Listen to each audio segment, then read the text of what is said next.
Di ba nung isang buwan sinabihan na kita, huwag kang manood. Nanonood ka pa, pagkatapos magsasalita ka, dapat humihingi ka ng sorry. Humihingi ka ng sorry ng kapatawaran sa Diyos. Totoo naman sinabihan mo sa text si overall chairman na sinungaling. Sinungaling? Ito nga ang bumabangga sa mga sinungaling. Tapos sasabihan mo, ano ba naman yan si overall chairman? Napakasinungaling. Na hindi naman totoo pinagsasasabi niya na wala na sa LRA ang lahat ng mga dokumento at sarado na. Sino hinihintay? Ako! Hindi ka pa rin naniniwala. Wala kang dapat mapakinggan at wala kang dapat malaman. Bakit? Hindi ka naman kasali na dito. Tanggal ka na sa Madalakang Foundation. Ang may karapatan lang na makapanood niyan ay yung naniniwala. Kung di ka naniniwala, huwag ka na magsalita. Baka kunin ka at ilagay ka sa ilalim ng lupa. Nakakahiya ka. Taga-Bicol ka pa naman.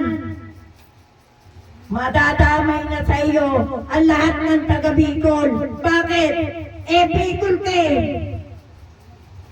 Meron bang ganyan? Mang Medina, pagsabihan mo yan, naglalaman pa siya sa YouTube, nagsasalita pa yan. Ang kapal ng mukha mo para ipaharap sa amin yung text mo. At si Hilman na nagsasabi na hindi ako pwedeng maging leader dahil nagagalit. Galit na galit. Bakit? Ikaw pwede? Hindi ka naman pwedeng ilagay ng Diyos. Bastos ka eh. Kaya ako nagagalit, karapatan ko yan. Ako yung founder dito. Hindi nyo karapatan. Kaya mo naman sabihin sa maraming tao ang magalit sa isang tao. Hindi.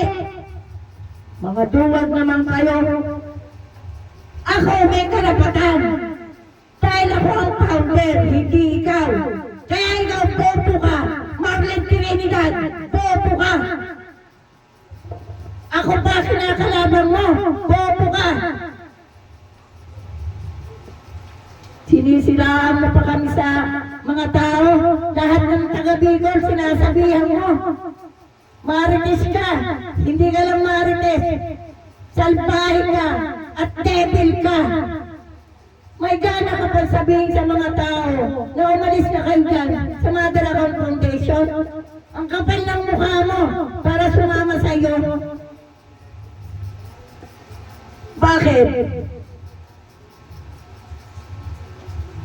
Ipagpatuloy mo yan para tayo maglaban dito sa YouTube. Tingnan natin kung sino maninigas sa ating dalawa. Ikaw o ako. Baka mamaya, hindi ka na magising. Sa galit ng Diyos, kinakalaban mo ang Diyos at saka ako.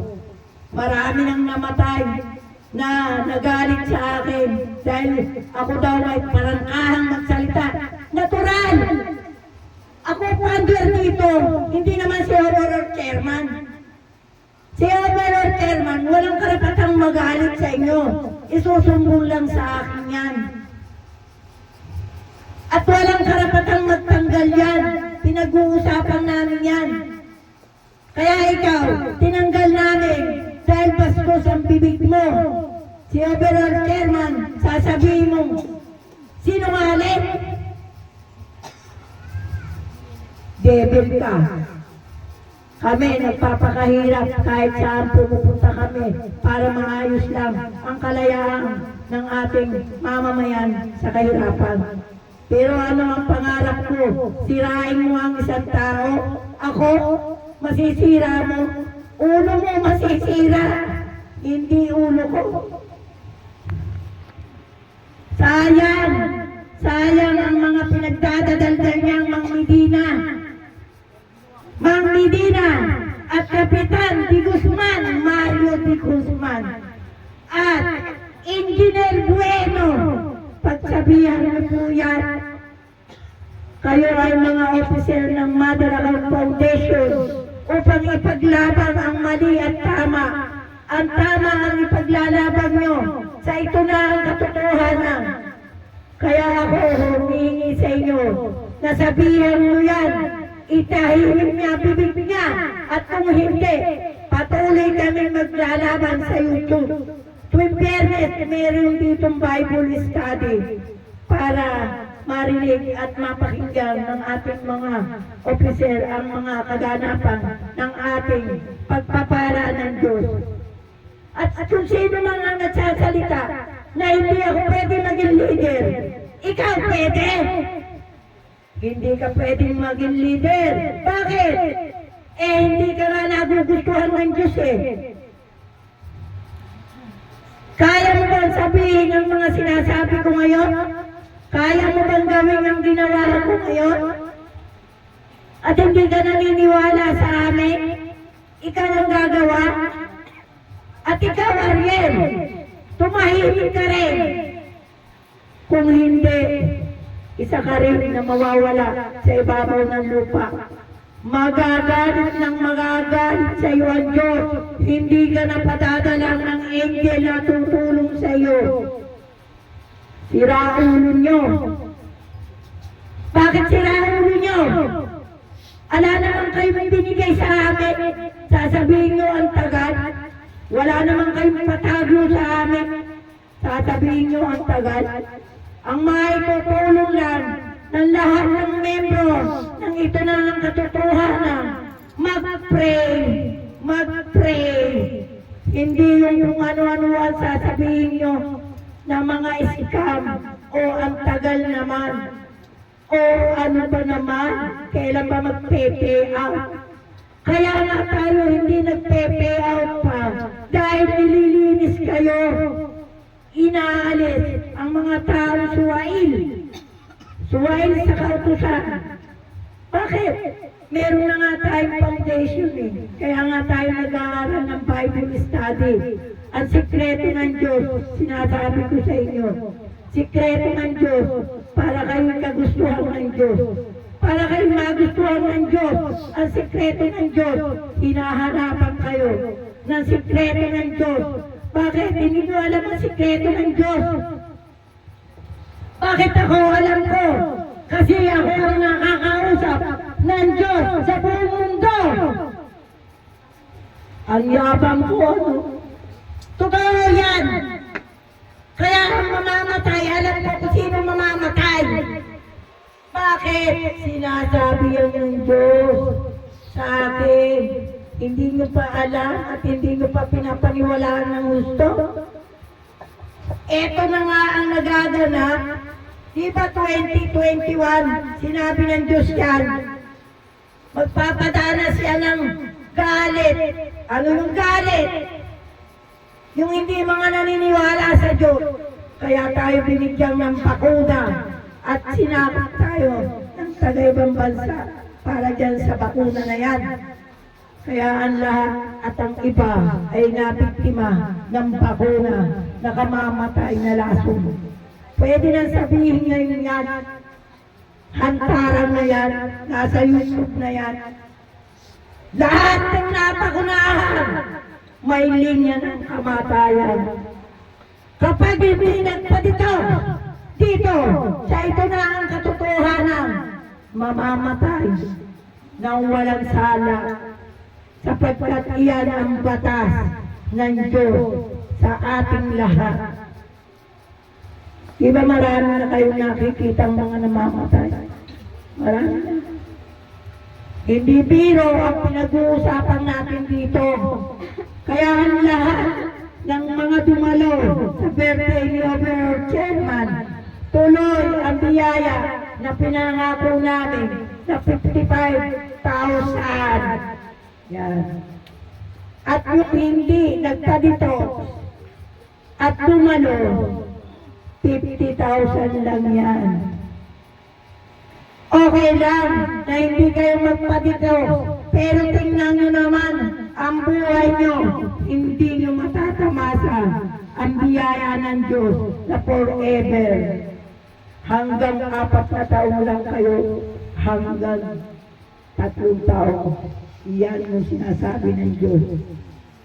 Kaya sino ba ako para sabihin ko pa sa inyo yan? Matitigas ang ulo nyo. Kaya yung hindi natin dito sa taga-Muntinlupa, mamamatay yan. At kung natitoks ka naman at sumuway ka naman sa kautusan ng ito na ang katotohanan, mamamatay ka. Bakit? Labag sa kalooban ang sinasabi ko. Dapat hindi kayo ganyan. Hindi kayo ganyan. Kaya ito yung ating pinag-uusapan na ikaw, Luz, kung may sakit ka man, hikalat yan. Kung nag-aalaga ka man ng apo mo, ikaw lang yun.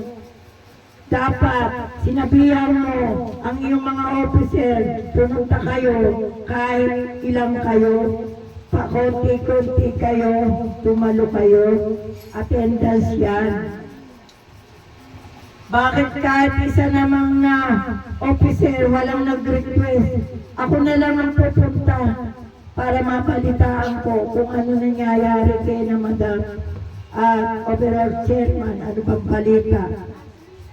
Sayang naman, kayo lahat, tinatanggal ng Diyos. Kung kayo magsisi, magsibalik kayo, tinatanggap kayo ng Diyos. Sayang kayo lahat, kayo na taga-Muntinlupa, tanggal. Kayo, pinalista sa isang notebook. Hindi masamang makinig, hindi masamang sumunod. Sumunod kayo, magpakababa kayo sa Diyos. Sayang, hindi kayo makakabili ng murang bilihin. Sayang, hindi kayo makakatanggap ng Philippines. Huwag mong ipagwawalang bahala. Ang sinasabi ko, magsisi kayo. Hindi naman ako maramo, hindi rin ako matiisin sa isang kapwa, hindi. Sinusunod ko lang ang inuutos, magsisi kayo at magsibalik kayo. Ang may gusto, bumalik. Kayo lahat na nakalista, tinatanggal kayo ng Diyos ngayon. Bakit hindi mo gagawin yan? Gawin mo yan. Sumunod kayo sa kanya eh. Si Lord, tanggal na yan. Kahit yan ay bumalik sa akin, hindi ko na yan tatanggapin. Sa akin lang ha, kahit sa Diyos, hindi na yan tatanggapin. Ang daming dinamay, ang dami. Bakit ang dami? Marami kayo ngayon. Tinanin ko yan, kadami nyo. Sana kung dalawa lang kayo, okay lang. Para maramdaman niya, ang sabi ng Diyos, ang karapatan niya bilang isang leader, kung tama ba o mali. Kaya nga, hindi ka pwedeng maging leader kung ang lamang ng ulo mo ay mahinang pumake up sa ating mga sinasabi. Dapat, nagsabi ka, mangkulata, yayain mo ating mga officer, punta kayo doon. Ako may sakit, ako'y hinihika, ako'y nag-aalaga ng apo. Dapat ganyan ang leader. Diba meron namang mga, hindi lang kayo ang nagkakamali, hindi lang, maraming nagkakamali. Pasalamat kayo, ang pagkakamali nyo, sumunod lang kayo sa Kanya. Kaya kayo, ngayong umaga, sinasabihan ko na hindi tayo magkakagalit, hindi. Karapatan ko mangaral sa inyo. Magbalik kayo, bakit hindi? Magsisi kayo, ipakita nyo sa Diyos na banal. Na kayo ay mahal nyo, ang ito na ang katotohanan. Kung kayo ay nasasabihan ko, tanggapin nyo yan.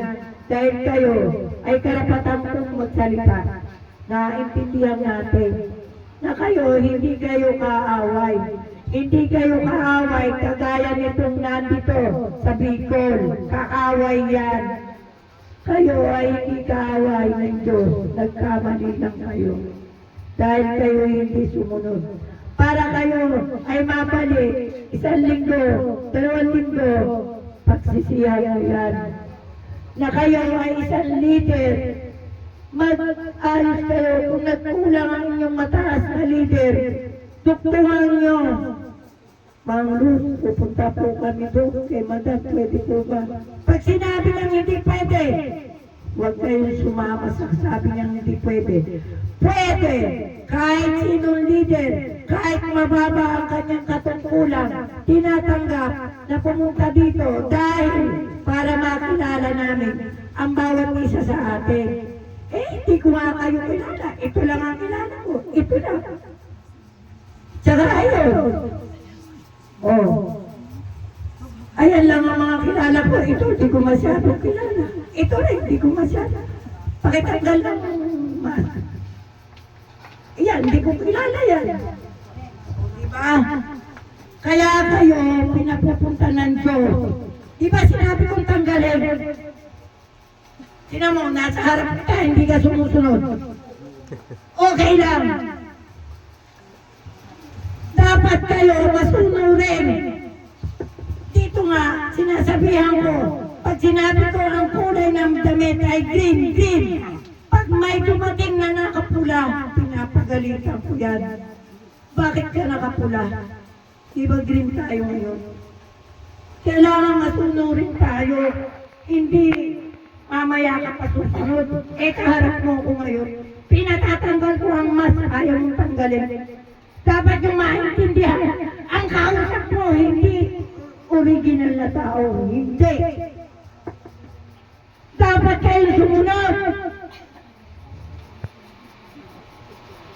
Kaya dito, kahit na mataas ang posisyon mo at hindi ka sumunod sa kulay ng damit o anuman, inaalis ko yan, sinasabihan ko, kung hindi ka susunod, lumabas ka para hindi ka kulang ng picture.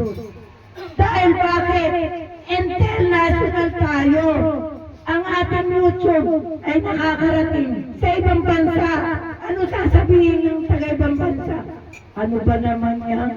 Mother Account Foundation. Ito na ang katotohanan. Assorted. Parang biskuit. Assorted. Dapat sumunod. Ay ang pagsunod ninyo ay pagpapala ng Diyos. Kailangan natin sumunod lahat. Kung ako nga sumusunod Gusto ko nga mas maganda pa sa inyo damit ko. At ayoko nang nakalabas ang tete niyan. Ayoko nang ganyan. Di ba matagal ko nang sinasabi yan na hindi dapat ganyan. Itinataas yan. Dahil dito, hindi pagandahan ng dibdib at hindi pagandahan ng tete.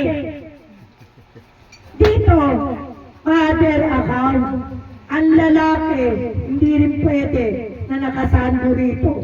Ang babae, hindi rin pwede nakashort. Hindi rin pwede nakalabas ang dibdib. Matagal ko na yan sinabi. Dapat tayo mahigpit ngayon. Bakit? Sasahod ngayon ng pera ng Diyos Hindi natin masunod ang Diyos. Ang Diyos na banal ay mahilig. Hindi niya gustong makakita ng labas ang dedo o dibdib. Bakit? Mahalay. Sa talinghaga, mahalay. Sa Tagalog, masagwa.